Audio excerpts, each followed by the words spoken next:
dikkati naa ku nekk sa manin ci réew mi tribune yéen kaay ne ma xam nga lan mooy mën a nguuru président Macky Sall moom moo di ay scandale yéen kaay bi dee média bi naan man te scandale yi du tuut ay milliards la ñuy daal di waxtaanee tribune naan man xoolal ma Hadjibou Soumaré lam leen di jiiñ nee na juróom-ñetti milliards ci suñuy koppar la ñu daal di jël roñ-roñeeg moom jébbal Marine Le Pen ku ko def Hadjibou naan président Macky Sall Vox Populi naan man Cheikh Hadjibou Soumaré kay la ñu jëfante ci biir salon yi moom la génnee ni daraas ne sénégalais yi xool leen nee na nag dafa bëgg a rassurer sénégalais yi l'observateur naan man polémique bi juddu na juróom-ñaari milliards yoo xam ne jébbal nañ ko Marine Le Pen tribune yéene kaay naan ko déet bul wàññi juróom-ñetti milliards la l'Obs naan man ak num ca mënti toll moom Cheikh Hadjibou Soumaré nee na moom président Macky Sall moo jébbal koppar gii Marine Le Pen Walf Quotidien naan man juróom-ñetti milliards day ma ngay gëlëm loo di bili mbaane saa si tembe nag sénégalais yi ndax Hadjibou Soumaré nee na président Macky Sall moo ko jébbal Marine Le Pen bés bi le jour naan man moom Hadjibou day ma ngay dal ci kaw président Macky Sall naan kon daanaka juróom-ñetti milliards moom nga jébbal Marine Le Pen tribune naan kon Cheikh Hadjibou Soumaré da ko booleeg ay laaj yoo xam ne daf ko jébbal président Macky Sall naan kon ba ca njëkk lemal sa baaraam ma laaj la yow kon Marème Faye Sall ndax dangaa jébbal xaalis benn personnalité politique bu dee dëgg la leeral ma ndax fukki millions ak ñaar ci xaalisu euro la boo ko wecceekoo ci CFA mu toll ci daanaka juróom-ñetti milliards bàyyeekoo ci réew moo xam ne Sénégal la réew mu ñu ne dafa ndóol lool boole ko bari bor nga jébbal ko koo xam ne dafa am haine bu métti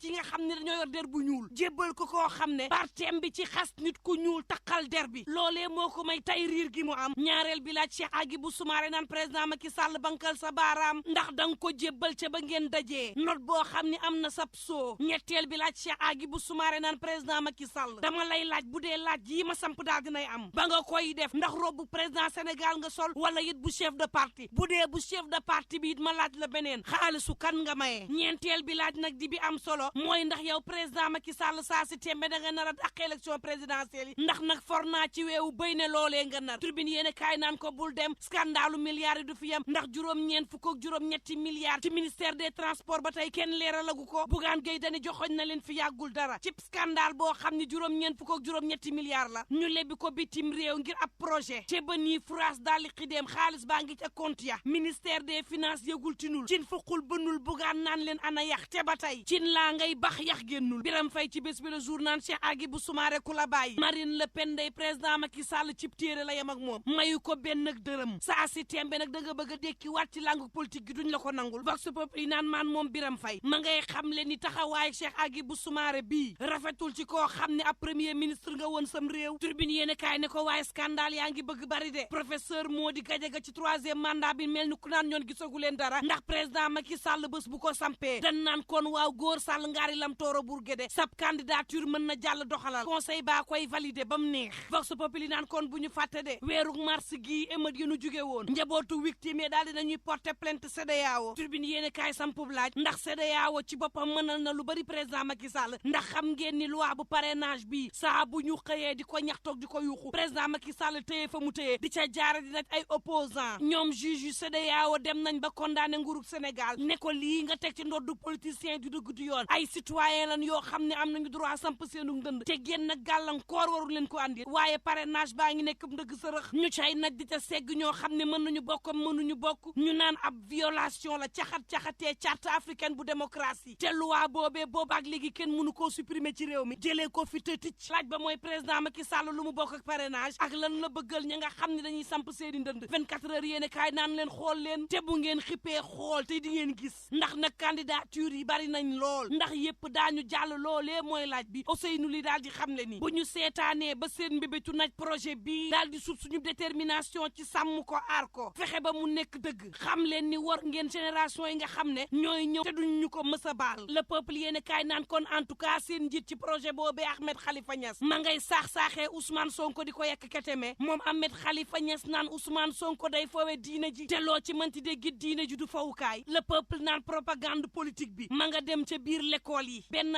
enseignant bu jege Pastef ña ngi ko daal di tuuma waa 24 heures yéene kaay ne en tout cas Ousseynou Ly nee na naj gun leen manti najit du tere détermination sàmm projet bii ñu am ko yéene kaay bi naan kon dafa mel ni du ngeen xool yéer leen waa Benno Bokk Yaakaar ñoom mi détermination bi ñu am ngir daal di fopp seenug mentor daal di ko yëkki ba ca kaw jébbal ko ñetteel bi mandat bés bi le jour naan kon bul sori aji mber gan kanute ma nga naan président Macky Sall génnal yeewi askan wi xamal leen ni nag yow candidat nga 24 heures yéene kaay ne la ma wax rek de yéene bu gaa yi am ci ne duñu nangu kenn saaxee seeni mbir yéene boobee la boor bee it am ci ne ñoom seen candidat day jàll ci nii baa ci naa 24 heures yéene kaay ne xanaa ñu dundee yaakaar rek yaakaar di nag lépp lu mën ci am intérêt réewum Sénégal dina taxaw ca kaw yaakaar ne ëllëgu Sénégal duñ ko saaxee dëggtee ko yaakaar ne daañu gisaat Sénégal nation boo xam ne dafa gëm boppam gëmit ëllëgëm politiciens yi la ñuy waxal yéene kaay bi naan leen redressez-vous xam leen lees waxul bàyyi leen Sénégal gi nga xam ni moom ngeen di jël di ko fowee askan wi ngeen di jël di leen tëñtëñee ñu tiit lool ci réew mi te kenn defu ko na kudul politiciens yi nga xam ne seeni intérêt bopp moo leen tax a jóg yéene kaay bi naan leen ndànk réew mi du fawukaay fowee leen leneen l'enquête quotidienne en tout cas politique day li ciy bàyyeekoo jaaxal nañu lool moom Sall ngaari lam tooro day toogatul ma nga ci ay tournée économique Sall jàpp ne formule googee da koy may ndam gannaaw nërmeeloom ci élection législative yi moom président Macky Sall dafi tournée ngir jàpp ne nag mën naa du gàtt ci xoluk sénégalais yi laaj ba samp mooy ngir lan ak ci ban élection la koy daal di nattee professeur Mody Gadiaga naan xanaa déggoo ñetteel bi mandat laa ne la président Macky Sall bés bu ko sampee dan naan kon baax na demal turbine naan man xanaa doo xool ca Fatick ña ngay sol seen dàll ngir bind ndaw yi nag nu mu gën a bëree ci liste électorale bi directeur bu artisanat Bamba Sarr di rassurer Abdoulaye Bibi Baldé naan kon ña ngay massifier parti bi te ñi ngi def kéemtalaay kàttan ngir unité Benno Bokk Yaakaar ci diwaanu Fatick Bamba Sarr naan kon responsable yaa ngi mobiliser ñi ngi joxante loxo ngir xeexal président de la république ñi ngi jege askan wi nag lépp ngir président Macky Sall lii lépp nag ndax lan professeur Mody Gadiaga naan xanaa doo xool troisième mandat laa ni la président Macky Sall candidature am bii dañu koy jël le soleil yéene kaay ne en tout cas ma ngay dékku ay ñaan moom président Macky Sall xalif bu Medina Gounass moo ne ko demal yàlla jàppale la nga mottali say yéene di ko dijee naan man booba soxnay parti démocratique sénégalais ak Mimi Touré ngay xëccante musóor ña ngay yakkante ketembe soxnay maître Abdoulaye Wade naan kon Mimi Touré luy problème bi président Macky Sall nga àndaloon doxal ca moom amunu satan doo nitu opposition l'exclusive yéene kaay jox kàddu Aminata Lô Dieng moom njiital appel 3J naan loo ci mënti dégg ci langu politique gi jàmm daal moo fi war a am gannaaw tur rek nga xam ni ma nga ci département bu Guédiawaye ci Kër Massar ak yeneen gox ci banlieue bu Ndakaaru moom Aminata Lô Dieng di woo acteur politique yi rawatina soxna yi ci jàmm ci arène politique bi xamal leen ni nag ne lu dul jàmm ko gën waaye nañu fexe ba réew mi am jàmm Sud Quotidien naan man en tout cas sénégalais seenu yaakaar saa si tembe mi ngi ci gaz bi ak pétrole bi tribune yéene kaay ne ko en tout cas yaakaaru waa Medina Gounass tasul ndax Azer daal dina fay jox courant juróom-ñett fukki dëkkaat ñeent fukki yeneen ñu daal di leen di ciblé gannaaw bëgg-bëggu président de la république 2014 ak tey Baba Diallo njiit la naan fii ak 2025 dëkk ya nekk ca diwaanu Kolda ñëppay am courant le gouvernement bi woote ci justice sociale ak équité territoriale ña ngi koy matale ci wàllu courant bi te léegi saay mu nekkub réalité ca diwaanu Kolda googee tribune yéene kaay naan maan juróom-ñetti téeméer ci doomu Sénégal répertorié nañ leen ca diwaanu Tunisie nit yu ñuul yu bari ñu daal di leen di évacuer seenug réew Aïssata Tall Sall naan sénégalais yi ku fa mbir jaaxal dawal ci ambassade bi tribune sport naan maan daaneelal ma xamal la ni benn combat ñaari nërmeelu ci benn guddi niki démb arbitre bi daal dinay jox ndam rëg-rëg waaye ndam luy gaaw a jeex la yéene kaay bi naan maan kat appui yu leer la rëg-rëg def Sa Thiès ne dana defub recours te bu ko defee dëgg ndam li bàyyeekoo ci rëg-rëg dellusiwaat ci loxoom ndam lu gàtt fan waaye ak lu mën a am mbokk yi ñuy ñaan jàmm te yendoog jàmm